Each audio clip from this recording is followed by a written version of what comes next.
এই রামু, এনে টাকা। আমি আমার বয়ফ্রেন্ডের সাথে দেখা করতে যাচ্ছি। তোর মালিকের সাথে জিজ্ঞেস করে যে আমি কোথায় গেছি, বলবি যে মার্কেটে গেছি, বুঝলি? মালকিন, ওই যে ওদিকে দেখুন, ওদিকে ওদিকে। এই, বুঝতে পারছিস না যে আমি কি বলছি? ফালতু ইশারা করছিস কেন? যতটুকু বলছি সেটুকু মাথায় ঢুকিয়ে নে, কোনোভাবে যাতে তোর মালিক সত্যিটা না জানতে পারে, বুঝেছিস? ঠিক আছে, হ্যাঁ বুঝতে পেরেছি মালকিন। ঠিক আছে, আমি আসছি।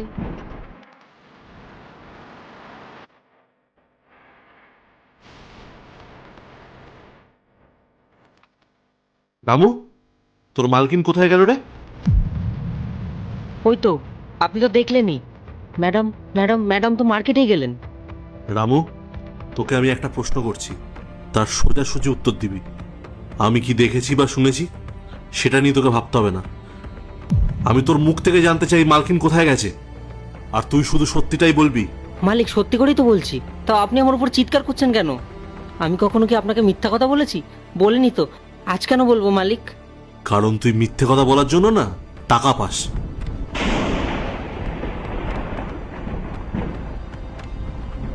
টাকা? কই, আমার কাছে তো কোনো টাকা নেই মালিক। মালিক, আমার উপর মিথ্যা অপবাদ দেবেন না। দেখুন মালিক, আপনি আপনি ভালো করে দেখুন, আমার কাছে কোনো টাকা নেই। একদম চুপ। আবার মিথ্যে কথা বলছিস? টাকাগুলো তো নিচে ফেলেছিস, ওই দেখ।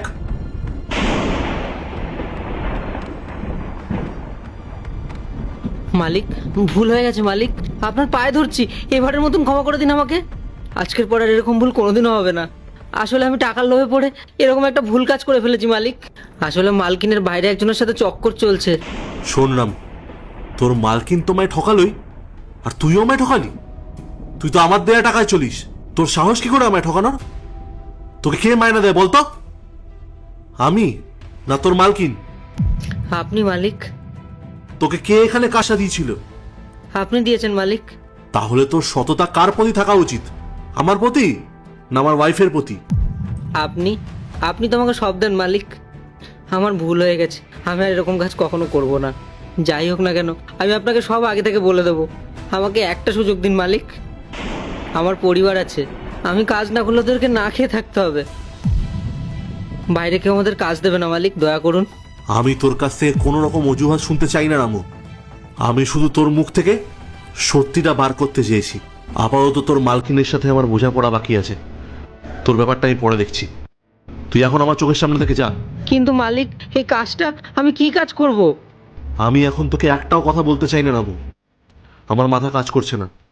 আমি রেগে গিয়ে তোকে ভুলভাল কথা বলার আগে তুই এখন এখান থেকে যা, যা বলছি। ক্ষমা করে দিন মালিক, ক্ষমা করে দিন।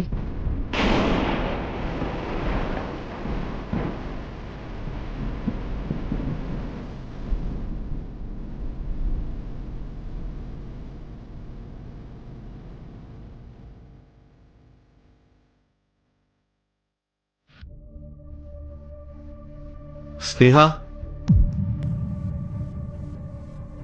ইন্দ্র, তুমি কখন এলে অফিস থেকে?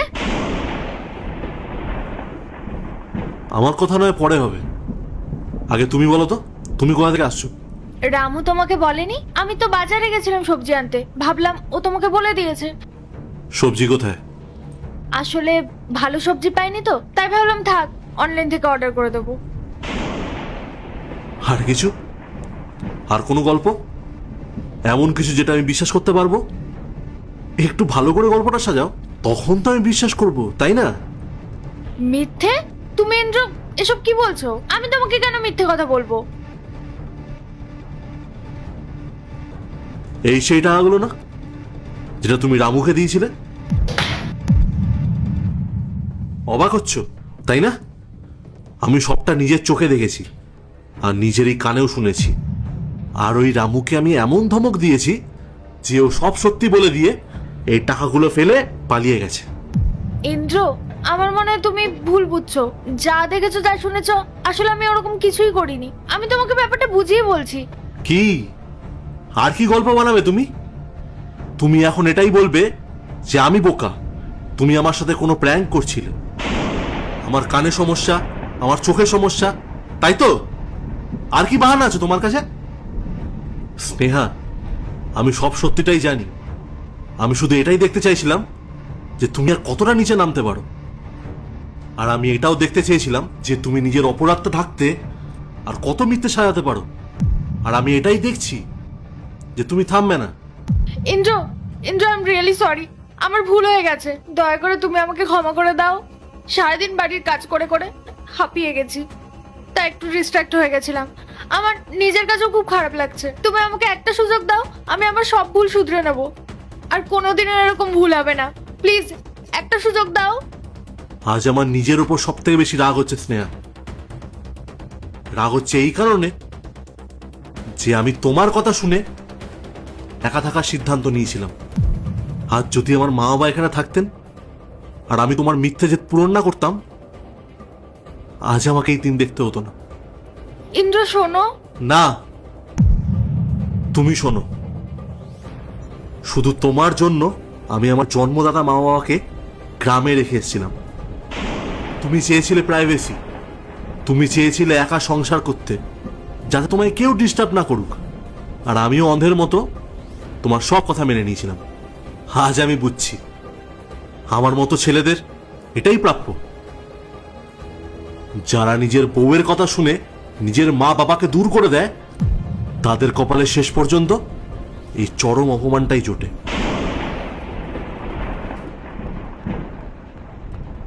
আমার মা বাবা ঠিকই বলতেন, যে মেয়ের মধ্যে শ্রদ্ধা নেই তাকে জীবনসঙ্গী বানানো একদমই উচিত না। তখন আমার চোখে তোমার রূপের মোহ ছিল। আমি তখন পাগল ছিলাম। আমি আমার মা বাবার কথা কানেই তুলিনি। আজ যদি একটা ভালো সংস্কারী মেয়েকে বিয়ে করে আমার মা বাবাকে সঙ্গে নিয়ে থাকতাম, তাহলে আজকে আমার এই অবস্থাটা হতো না। আমি রূপ দেখে ভুল করেছি স্নেহা, আর আজ সেই ভুলের মাসুল গুনছি। ইন্দ্র, আমি ব্যাস স্নেহা, আমি আর কোনো কথা শুনতে চাই না। তুমি আর কোনোদিন এই বাড়িতে পা দেবে না। তোমার যার সাথে খুশি তার সাথেই থাকো, আমার কোনো যায় আসে না। যাও, আমার চোখের সামনে থেকে এক্ষুনি তুমি বেরিয়ে যাও। ইন্দ্র প্লিজ, তুমি এরকম করো না। শুনতে খুব কষ্ট হচ্ছে। তুমি আমাকে একবার ক্ষমা করে দাও। তুমি এত সহজে যাবে না, তাই তো? দাঁড়াও, আমি এখনই তোমার মা বাবাকে ফোন করছি। ইন্দ্র, ইন্দ্র না প্লিজ, তুমি এরকম করো না। ওনারা যদি জানতে পারে, ওনারা সত্যি খুব আঘাত পাবে। সেই জন্য আমি তোমাকে বলছি, এখনই চলে যাও এখান থেকে। নিজের সম্মান বাঁচানোর জন্য শেষ সুযোগ দিচ্ছি তোমাকে। যদি তোমার মা বাবার কাছে এই দুশ্চরিত্রের কাহিনী যদি বলে দিই, তাহলে তারা আর মুখ দেখাতে পারবে না। চলে যাও ওনাদের কাছে, আর গিয়ে বলো যে আমি ফ্রড, আর আমি তোমাকে ঠকিয়েছি। তোমার সম্মান বাঁচানোর জন্য এই মিথ্যে অপবাদটুকু আমি মেনে নেব। তাই বলছি, বেরো এখান থেকে।